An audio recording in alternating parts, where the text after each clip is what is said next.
Hello there, good afternoon, good morning, good evening, ladies and gentlemen, Phenomenal One, joining me from across the globe. How are you doing today?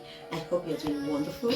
I hope you're having a wonderful and a glorious Sunday, and you've had an incredibly fulfilling and fruitful weekend so far, and you're looking forward to a glorious week ahead of you, like I am doing. I've had an incredible weekend, and I've had a wonderful Sunday as well, starting my day in the presence of the Lord, with my church community and my wonderful children.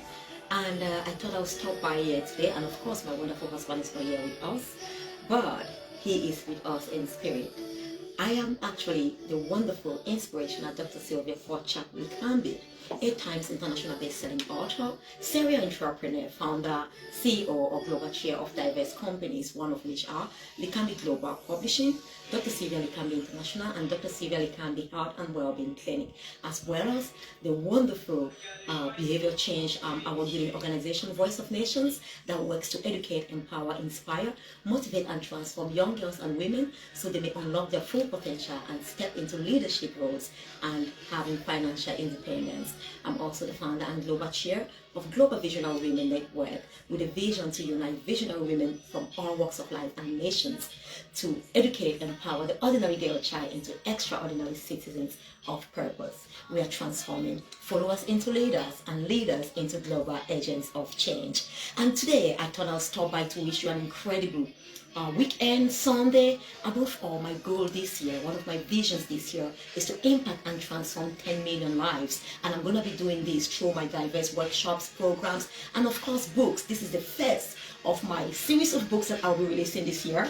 There is so much more in me that has been trapped and I need to release to the world. And if I have to impact 10 million lives, I cannot do that through just doing the normal work I do, as I've been doing always. I cannot just go to my daily workplace, impact the incredible women I am normally impacting, or just doing life on Facebook. I've got to reach out to those that are not privileged or I'm not able to reach out through my talks, my programs, my workshops. I'm going to do that through my books. So I'm going to be releasing a lot of books so people who don't know me or who don't actually have the opportunity of meeting me or attending any of my programs or events at which I'm speaking, you can then grab one of my books so you can be impacted and transformed. Because all of my books are on personal development. All of my books are powerful, life transformational. They are really embedded with immense principles, tools, blueprints for you to transform not only your personal life but also your professional life, your career, and if you are an entrepreneur or a woman or a man in business, to transform your business and your health and well-being above all. I always say this: no matter how much vision you have, how great you are, how inspired you are, how successful you are, if our health is down, if our health is kind of like damaged, then unfortunately, if I were dead, in other words, I would not even be here today to impact and inspire you. So we've got to utilize all our potential. We've got to utilize everything within us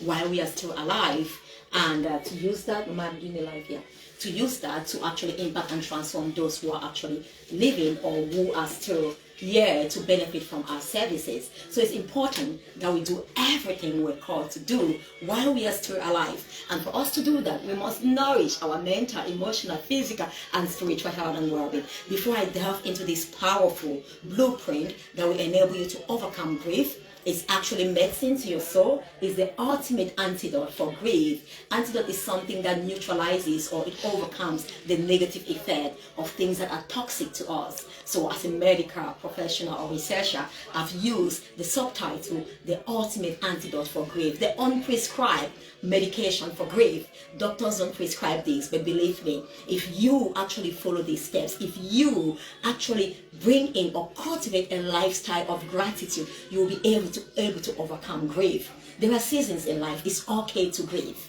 yes, but the season never lasts forever. We cannot grieve forever. Absolutely no. Those we have lost actually want us to continue to live and actually impact more lives so their legacy can live on in us. They would never be happy if we were to become depressed and not go on and live because they have passed.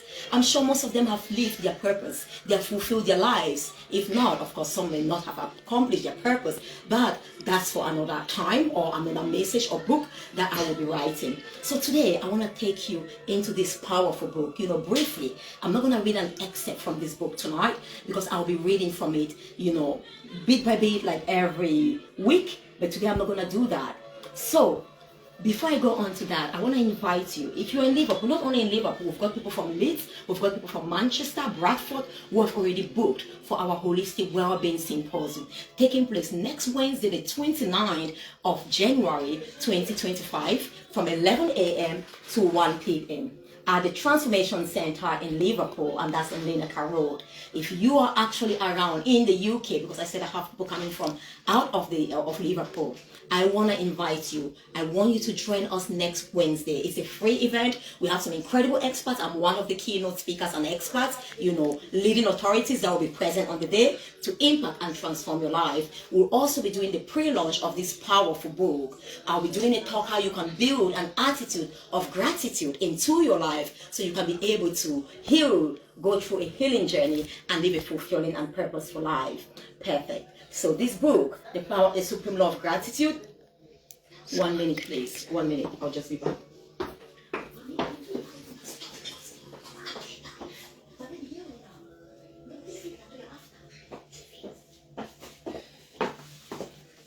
Thank you. Okay, sorry for that. I'm back again. Thank you all. And that was amazing. My wonderful camera lady, the incredible Likambi. 8 years old, she had 9 best-selling books. Now she's 9 best-selling author of 9 books. She's behind the camera. While I took some time off, she came closer and actually did a video of these powerful books. So beloved, if you've not gotten your book, The Supreme Law of Gratitude, the ultimate antidote for grief, I recommend that you go now and get it on Amazon. You go there or on our website on Likambi Global Publishing. We do help you to bring out the stories within you, to write stories and leave actually a lasting legacy. So if you are looking to write a book, if you have a story or a message within you that you want to bring to the world, reach out to me and I may enable you. I will enable you undoubtedly to unlock your story and become a best-selling author, a confident author whose message goes globally. Perfect. So like I was saying, this book, first and foremost, is devoted to my incredible parents. You know, I've lost so many loved ones, but I choose to focus on my parents. We know how important our parents are. We know the role they play in our life. I was blessed to have incredible parents. My dad, there is no dad that lives on this planet like my dad, Dad William Forchap. He was the best dad in the world. My mom was an incredible mom as well. A power woman, a warrior, a lioness, lion of the tribe of Judah. She was a prayer warrior. Okay, I often say this, I take about 70% of my dad and 30% of my mom. With my mom, you don't need a lot, okay? You just need 30%. She was a powerhouse, and my dad is incredible. Compassionate, kind, loving, humble, everything. When you see me, you see more of my dad. And when you see some parts in me, when I really draw that line, that unshakable and fearless me, you see my mom. And you know what? Like I speak now, I'm speaking and I'm still smiling because my parents live on in me. Their legacy live on. I'm 100% what they instilled in me. You know, the values, the principles they instilled in me are living on in me today. And I'm so grateful to God that I could go through the experience I went to be able to write this book today. I often say, and I always say actually, I don't qualify to teach what I don't live or practice in my life. I qualify to write this book, the ultimate antidote, you know, antidote for grief, which is the supreme law of gratitude. I've gone through grief. I've lost some of the most significant figures in my life who had such a huge impact in moments when I never thought I would lose them. And for them, both of them, it's incredible. I never even had that opportunity to say my final farewell, to bury them. But you know what? God knows why. And what helped me to overcome that pain, that deep loss, you know, that comes when we... Okay, Destiny, please, Destiny, don't touch the screen, okay, sweetheart? Just give me 1 minute. Yes, sweetheart, 1 minute. Sweetheart, don't touch the screen, okay, Mama? Don't touch anything on the screen. Thank you. Yeah, don't touch the screen. Yeah, please, just watch it like that. I have my wonderful Destiny on the camera, so I need to give her some instructions on what to do. Sweetheart, do not touch the screen, okay?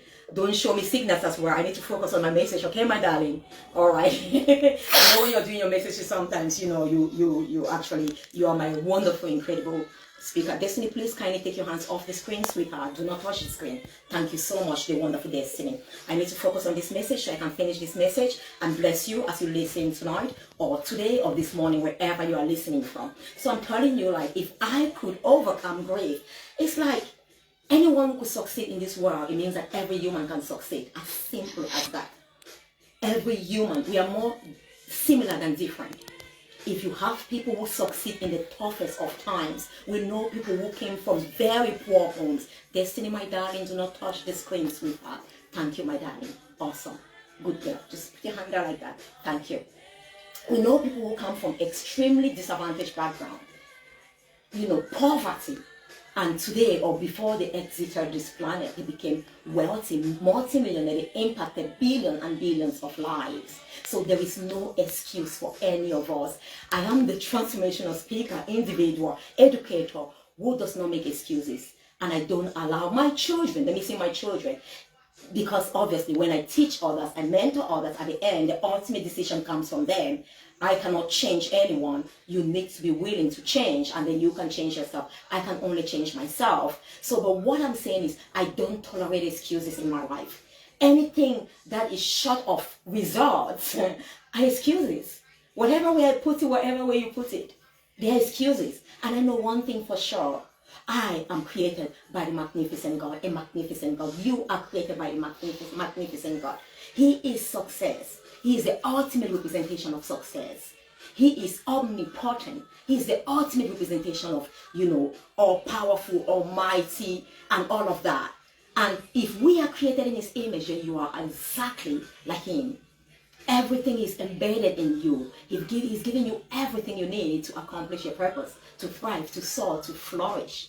When birds fly, we don't applaud for them. They are merely living their life, their purpose, what we call to do. When we succeed and excel, we are merely living our purpose, what we're called to do. There is nothing extraordinary. If one person could overcome grief and triumph, then I could do it as well. Rather than looking for excuses, our questions should be, how can I do it?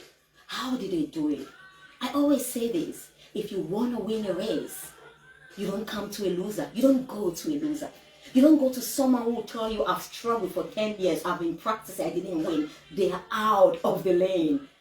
They are not your role models. You go to a winner. You go to Usain Bolt. If it were tennis, you go to Serena Williams. No matter how incredible I am, I'll give you the blueprints, you know, the strategies and all of that. But you don't need me to be able to win a tennis match. You need to hear more from someone who has done it and lived it. Serena Williams and many other tennis players out there. They will tell you why it's not so easy. It is doable, it's achievable, and they will give you the strategies, the tools that they use to achieve such incredible and sustainable success. Success is replicable, success is teachable, success is sustainable. If I could successfully overcome grief, loss, through the power of gratitude, I replicated it when I lost my sister, I lost my mom, and I've lost incredible humans on this planet. Then you too can do it. You too can do it, because I replicated it every single moment. Why I allow myself to grieve? To grieve because it's part of our human nature. I cannot grieve forever. Why you may love summer, summer cannot exist forever. Summer is seasonal. We need to be prepared for winter. Summer will come again when it's a season of summer. Winter will come when it's a season of winter. You need to be prepared for seasons, and this book will help you to be prepared. If you've not yet lost any significant person or anything in your life, because grief has not just got to do with humans, you know, the loss of a loved one. It could be the loss of a job, the loss of your health, the loss of something that was so valuable to you, the loss of even a life that you dreamt to live, but were never, you know, privileged to live that life, either because you let yourself down or someone let you down. And some of us, while we are given the opportunity to live every day, we are thinking of the loss. Our focus is on that past life that we dream of, that we think we no longer can live. So let me tell you about this. While I cannot tell you how to grieve or not to grieve, this book is not about how you should grieve or how you should not grieve. But what this book gives you clearly is that there is a healthy and an unhealthy way to grieve. That's not disputable. There is a healthy and unhealthy way to grieve. I start by giving the definition of grief, so we all come to terms. We all understand what we are talking about. Like I just gave you in the background, you know, initially what grief is. You have that deep despair, something you have lost, maybe a family member, a loved one, your part of your body, you know, your health, your job, or even the life that you dreamed to live, even a relationship that you lost, or even with your child. You don't have the relationship that you dreamed to have, and you may be grieving that. or the way you dream your child will be, turn out to. Your child doesn't become what you dream and envisage him or her to become. You are grieving. So there is no way that I will tell you, this is how you grieve. It's not prescriptive in that way. Absolutely. The one thing is sure, just like I can stand here and tell you because I have the power, authority to do that, there is a healthy way to grieve and there is an unhealthy way to grieve. Just like I can tell you as well with the authority and power that I have because I apply it in my life, there is a healthy way to live life. There is healthy and unhealthy food. I may not tell you how to eat. I may not tell you what to have for breakfast, lunch, or dinner, but I can clearly tell you this food is unhealthy. It's a principle. Whether you agree with me or not, whether you feel great about it or not, whether whatever you are from the same background with me or not, an unhealthy food is an unhealthy food. And when we talk of principles, principles are not respecters of people. They don't respect you because you're a man, you're a woman, you come from a certain background, or you've gone through some traumatic past. No, we ought to abide with principles. We ought to respect and follow principles. If we don't do that, then the consequences will be shown in our lives for breaking principles. Okay? So it's like if you eat those unhealthy food, only a matter of time before the consequences are seen in your body. Maybe you become unwell, you have something that's not good, you become sick, you start becoming, putting on excessive weight, you become obese and all of that. So you must focus on eating the healthy food. And when you eat the healthy food, you see the difference. The consequences are evident in your life. You start glowing, you start being more energized. And if I tell you it's a healthy way if you work out and do sports, and it's an unhealthy way if you stay all your life, just sit down and sleep. Why I cannot tell you wake up in the morning and work out and go for a walk or a run? If you keep sitting and sitting without ever working out and eating junk, the consequences will be relevant in your life. In the same way, if you keep grieving when the season is over, when you have to move on, when you have to overcome that grief and focus on the now and be grateful for the life that you have, understanding that change is the only thing that is possible in life, and with each new day you have the power to change your life, how you feel about your life, and become all that which you actually dreamt of becoming. Until you start thinking it this way, if you keep grieving and grieving and grieving, you go down the pit of grief. And it's only a matter of time before it consumes you. You become depressed, you lose your mind, you become mentally unwell. Unfortunately, there are the consequences when we go against the principle that states grief is seasonal.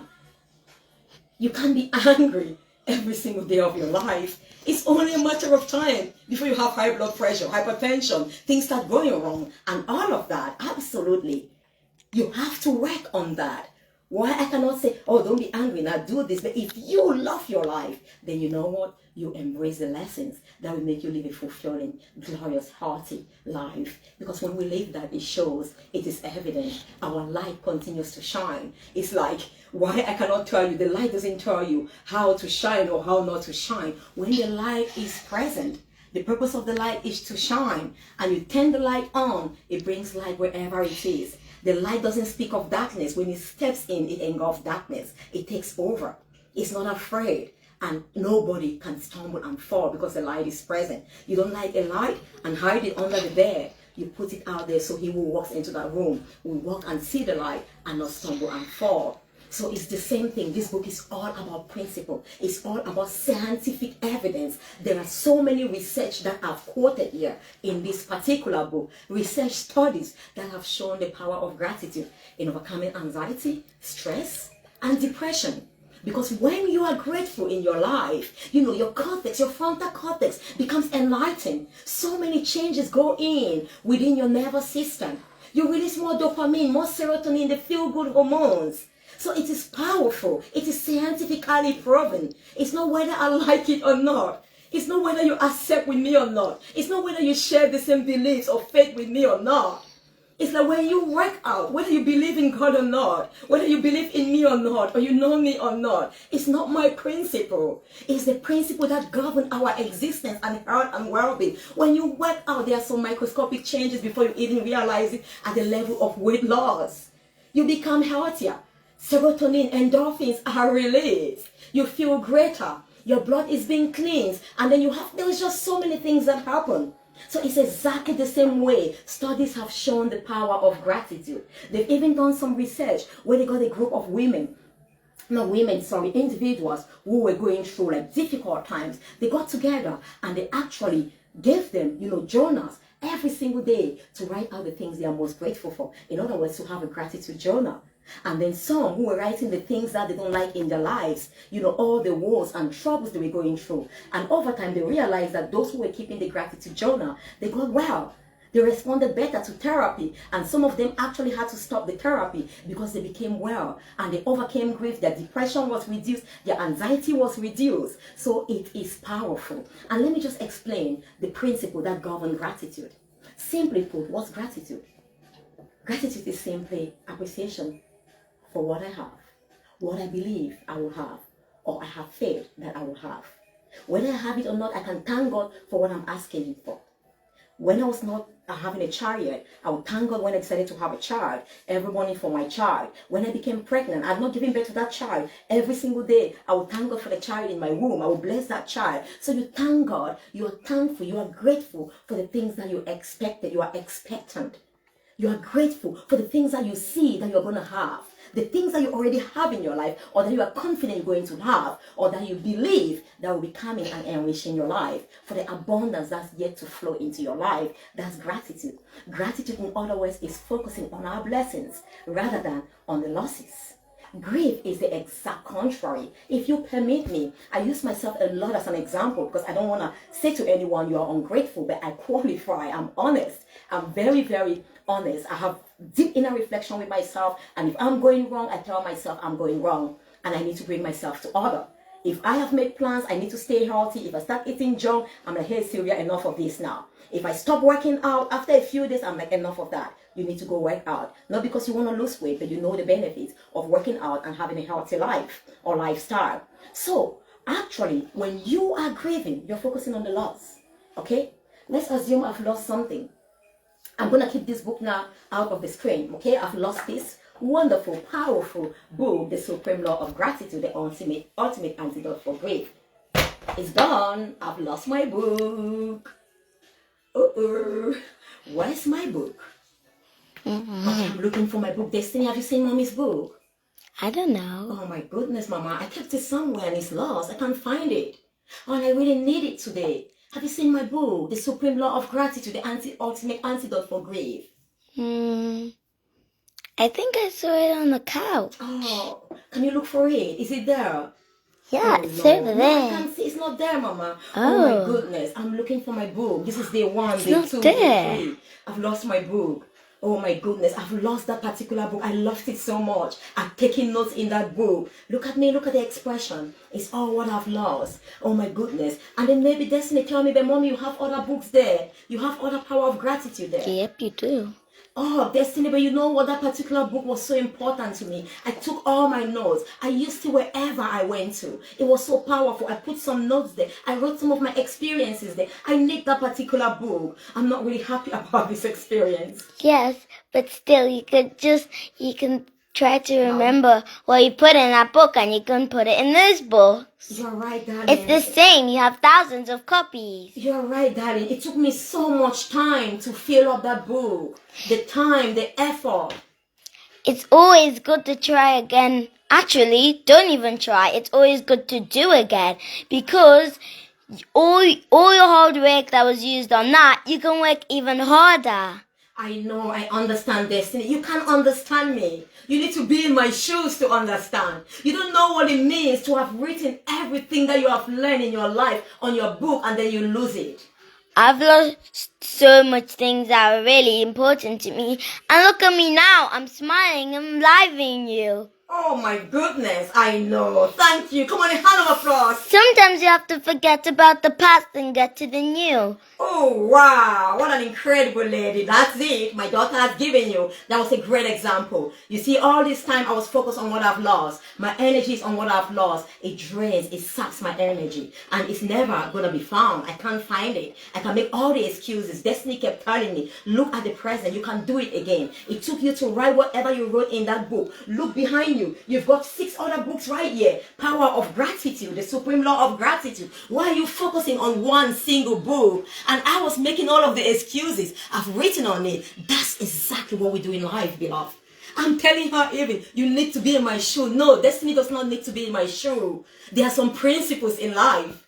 Every successful person, if they abide by those principles that govern success, if you abide by the supreme law, it's a law by the supreme creator, God himself, that says a grateful heart works healing. A grateful heart is a cheerful one. And we know a cheerful heart is medicine to the soul, beloved. Yes, this is your medicine to your soul if you are going through grief. It's not my law, it's the supreme divine law, the law of gratitude, the law of thanksgiving. When you are thankful, there is much more that comes in your life. The law of abundance, you are filled with abundance. When you are ungrateful, you focus on the things you have lost. I can't stay there for decades, focusing on my parents. I lost them a while ago. Guess what?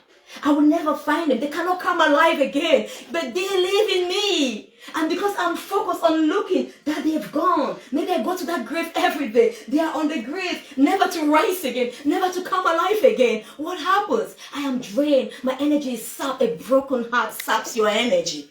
And depression is a life without energy. It's taking the energy away from your life, the passion from your life. We are passionate about life when we are so grateful. I'm grateful. I've been given so much. I've been given this day called present. It's a gift to me and you. When you think of the ones you have loved, if you want to get stuck into that grief, into that state of grief and loss, beloved, I want to ask you this question. What have you done to ensure that you are alive today? Nothing. What did you do to wake up today? You might tell me with the alarm. Those who are dead, put an alarm, 50 million alarms by them. They will never be able to wake up. What have you done? What have I done to deserve to be alive today? It's a gift. And I talk about the gift of life. I ask you, the first that I said is to tell you the healthy versus unhealthy way to grieve. So we identify this and put this aside. If you continue to grieve in this way, this can you move behind place, then you will see the consequences in your life. Your mental health will be affected, and they will make excuses. I'm sorry. Anything that does not produce results, fulfilling, results that are fruitful are excuses. Excuses. They are just the things we tell ourselves to feel better about our condition, so I can feel better. Remember, I was never placed on this earth to make excuses. I was never placed on this earth to justify every action of mine. If I'm doing the right thing in alignment with God's supreme law, I don't need to justify with men. It's like when you are loving, you don't need to justify. But those who are hurting and being nasty and, killing people, they give justification. They make excuses why they kill, why they do the things that they do that take them out of the law of nature, that cause them to become unwell, to have disease. Their body is no longer at ease because they've gone against the principles of nature. God's divine principle, his divine law of gratitude. This is a divine law, proven scientifically, proven spiritually. We are spiritual beings having a physical, natural experience. Gratitude, when we express gratitude, is at the level of our spiritual being that we are expressing in that spiritual realm. And we have our spiritual, heavens, like the doorways open, and we can get to that level of exercising at our higher self, of exercising as spiritual beings who have authority and power over the physical dead. Because while this physical body can die, spiritually the spirit never dies. And we see beyond this physical realm. We see beyond the physical separation of my mom and dad from my life. Guess what? Mom and dad lives in me. Every day. I know they are super proud that their dad had got me into writing this book that will heal so many that are grieving. If they were never dead, if they were still alive today, the Lord would not have able to use me to write this book, because my experiences, my journey of grieving, and there are some incredible stories that I share there as well, real life stories of people who have utilized gratitude to overcome grief. There's also Oprah Winfrey's story there. Incredible, powerful stories to show you that you have no reason to stay and dwell in grief and cause yourself depression, anxiety, stress, and mental health illnesses. Come on, beloved. Come on, beloved. You have the power to choose. Life is about choices. Are you going to choose life over death? Why they may be dead? If you understand that they live in you, you celebrate the life that they live, the legacy that they live, and you continue to live that legacy, to do the things they used to love. Maybe open a foundation, you will find that they continue to live in you. Your loved ones never leave you, but you tend to leave them when you grieve. Because like I said, I tend to leave this book. I forgot about these books that they were right here behind me when my focus was on finding the book that I had lost. The example I just gave you is exactly the same thing. Your loved one is all through every single moment within your heart, waiting for you to unleash, the door, or to open the doorway so they can be made manifest through your actions. But then you cannot even take those actions because you are so down and depressed, because you are still looking for, them in the land of the dead when they are no longer in the land of the dead. Like when Jesus died, the women went to the tomb on the third day to take care of him, his body, and spice his body, and they couldn't find him. And the angels arrived and said, why are you looking for someone who is alive amongst the dead? Jesus is risen. He is living in me and you. My dad is risen. His spirit is dwelling with my heavenly Father, and that continues to live in me through the legacies and principles he actually embedded in me, as well as Mom. And now am I smiling today, and I know they are watching over me and smiling and saying, awesome, my darling daughter. We love you. We knew that you actually continue with our legacy. Sending you lots of love. Get this book now on Amazon or at www.likambiglobalpublishing.com. The title, The Supreme Law of Gratitude, The Ultimate Antidote for Grief, by Dr. Sylvia Forchap-Likambi. Reach out to me to get an autograph copy with a special message. And I'm going to actually share with you this book on Wednesday next week. Join us at the Holistic Wellbeing Symposium at the Transformation Center, Liverpool. Thank you so much, and leave a comment and share this message to bless others. Thank you.